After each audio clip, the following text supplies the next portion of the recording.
Bismillahirrahmanirrahim. Pada kesempatan ini kita akan membahas apakah dalam bahasa Arab itu ada sinonim kata atau mutaradifat atau tidak. Mazhab pertama atau pendapat pertama mengatakan bahwa sinonim kata atau mutaradifat dalam bahasa Arab itu ada.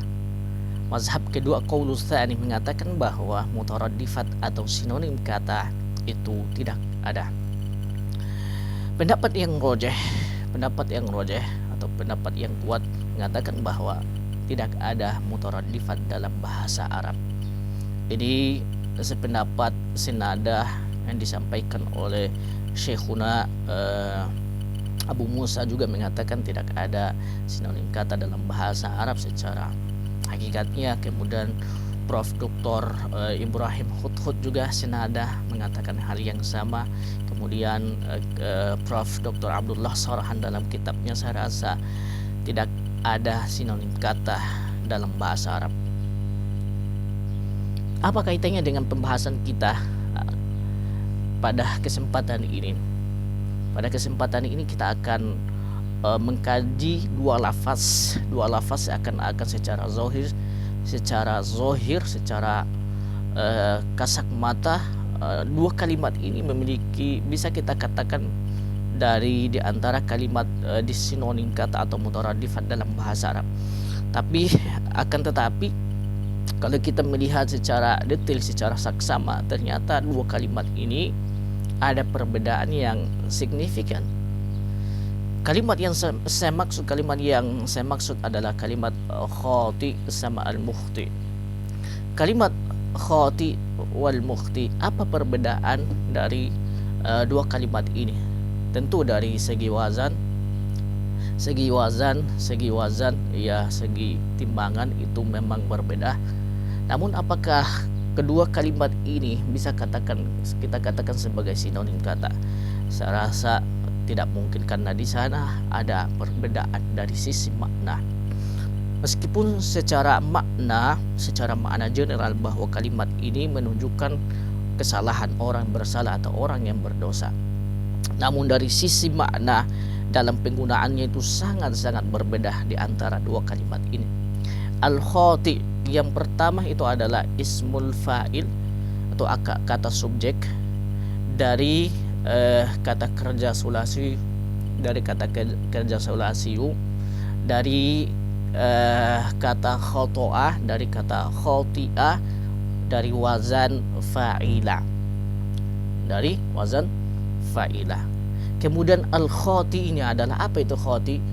Al-khati adalah alladhi yata'ammad al-khoto'a wa yuwaki al-khoto'a wa huwa ya'lamu.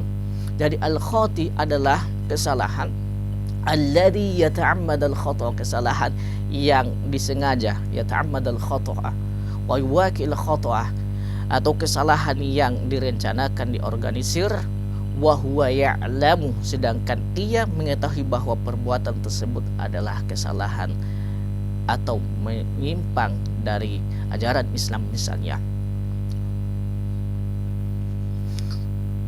Sedangkan mukhti itu terambil dari kata akhto'ah yukhti'u, ismu fa'ilnya atau kata subjeknya adalah mukhti.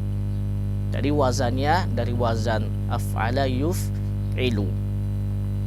Nah, sedangkan mukhti itu, apa itu mukhti? Perbedaan antara khati sama mukhti. Mukhti itu dari segi wazan, dari kacamata wazannya sudah beda, dan kita artikan orang yang bersalah atau yang berdosa.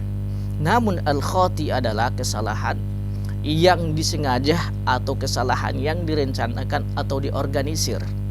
Sedangkan mukhti ini adalah kesalahan alladhi la yata'ammad al-khoto'a wa yaktarifu dzamba jahlan bila qasdin. Adalah sebuah kesalahan la yata'ammad al-khoto'a, tidak disengaja, wa yaktarifu dzamba, ia melakukan dosa, jahlan, lakukan wa yaktarifu dzamba jahlan, karena disebabkan kebodohan, di qasdin, tanpa ada niat dan maksud untuk melakukan kesalahan tersebut. Dalil atau hujjah bahwa khati itu adalah kesalahan yang disengaja, kesalahan yang direncanakan, atau kesalahan yang disengaja, misalnya karena takabur, sombong dan lain sebagainya.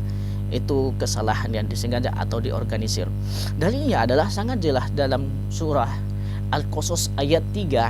Ini sangat jelas menunjukkan bahwa khati itu adalah kesalahan yang disengaja karena kesombongan, takabur dan lain sebagainya atau diorganisir. Dalilnya adalah inna fir'auna wa hamana wa junudahuma kanu khatiin.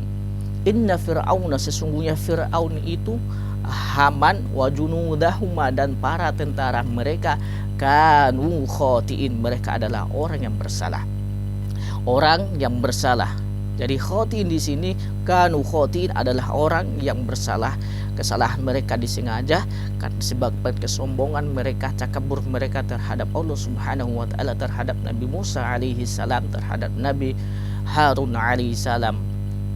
Ini ada dalil yang pertama bahwa khati itu adalah kesalahan yang kedua, kesalahan yang disengaja.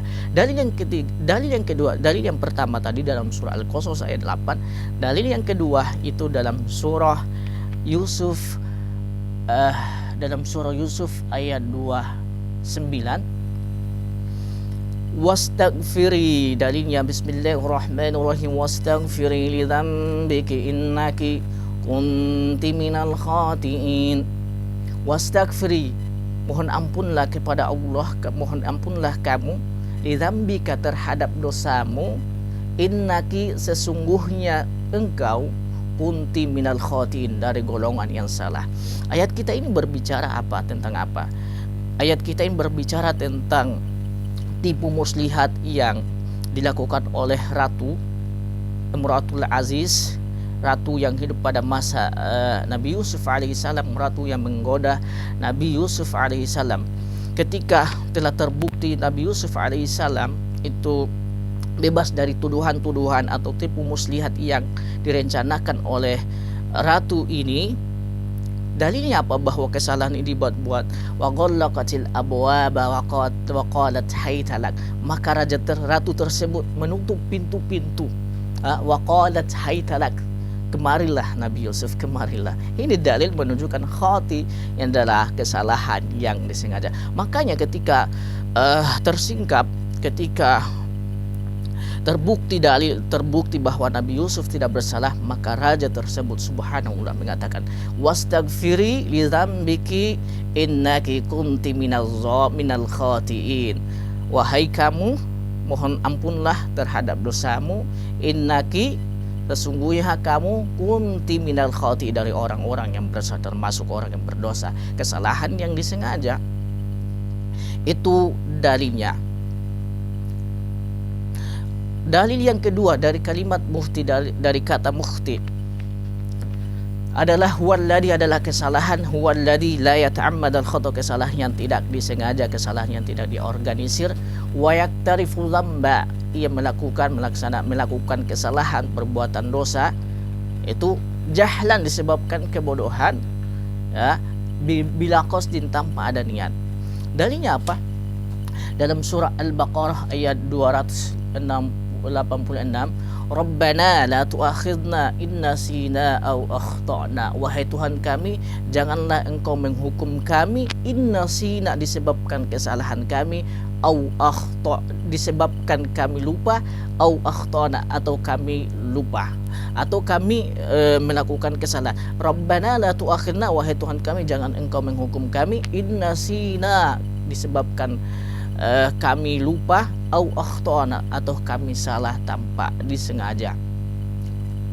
Dalil yang kedua dalam surah Al-Ahzab ayat 5, laisa alaikum junahun, tiada dosa atas kalian, fima akhtatum, terhadap kesalahan yang kalian lakukan, kan? Akhtatum bi, walakin, in dalilnya, walakin ma ta'ammadat qulubukum wa kana Allahu ghafurur rahima, akan tetapi adalah ta'ammadat, walakin ma ta'ammadat qulubukum, apa yang disengajai oleh hati, niat kalian, memiliki niat untuk melakukan kesalahan tersebut, disengaja, ta'ammadat, hati kalian sengaja memiliki niat yang kuat untuk melakukan kesalahan tersebut, maka ketahui wa kana Allah, wa kana Allahu ghafurur rahima.